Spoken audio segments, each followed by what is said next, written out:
Todd Frazier isn't quite Mike Moustakas, but say this for the Mets, they are proving to be true to their word of a month ago, when they told me they were waiting out the free agent market, looking for value deals that could change the look and feel of their offseason. Since then they've signed Jay Bruce and now Frazier at bargain prices, at least based on what most baseball people expected the two sluggers to get before this turned out to be such a buyer's market. So give the Mets credit for doing more than most teams this offseason, and getting what seems to be a nice bang for their buck. But let's not forget, they also had more holes to fill than most teams, so if they really want to make this a strong offseason, they need to take some of the money they've saved with these value signings and go get a starting pitcher. After all, in signing Bruce, Frazier, reliever Anthony Swarzak, and resigning Jose Reyes, the Mets have spent about $30 million per year. Again, good value, but that amounts to only about half of the total salary they had come off the payroll after last season.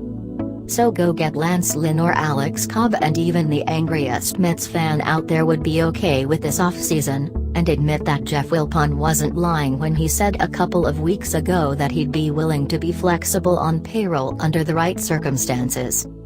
As it is, a source on Wednesday night said the Mets are serious about now looking at the possibility of signing a starter, realizing how unlikely it is that they can count on Matt Harvey, Steven Matz and Zach Wheeler to all be healthy and effective for a full season.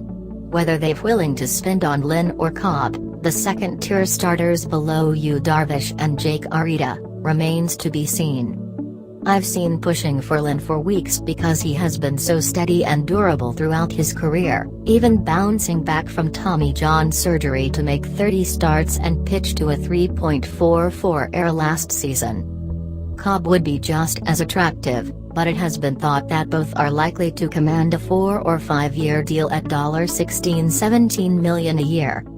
And though none of the top pitchers have signed, executives in the game that I've talked to don't expect the prices to come down as they have for position players, especially power hitters. Bruce, who signed for 3 years and $39 million, and Frazier, who agreed on Wednesday to a deal for 2 years, $17 million, both fall into that category.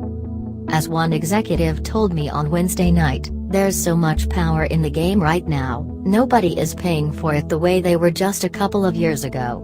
Unless you're a guy who hit 40+ home runs. 2 years ago, Frazier hit 40 for the White Sox, but last season his home run total dipped to 27, between the White Sox and Yankees, and his batting average fell to .213. That caused at least some concern among teams that, as Frazier turns 32 in a week, he could pass his prime. It didn't help that the third base market, in particular, caved in on Frazier, as well as Moustakas, with precious few teams looking to pay big bucks, especially after the Giants traded for Evan Longoria. So Frazier had to settle for exactly the type of value contract the Mets were hoping to find as this freeze out of sorts dragged on for so many free agents. At that price, the New Jersey native makes a lot of sense for the Mets. Despite the overall drop in production, Frazier did walk enough to post a .344 on-base percentage, and he'll give the Mets very good defense at third base as well as some much-needed leadership in the clubhouse. I thought Eduardo Nunez made more sense, simply because the Mets need speed and athleticism, and I was told on Monday night the Mets hierarchy was split on a preference between the two. And Nunez, a source said, was in the same price range, so they could have had either one.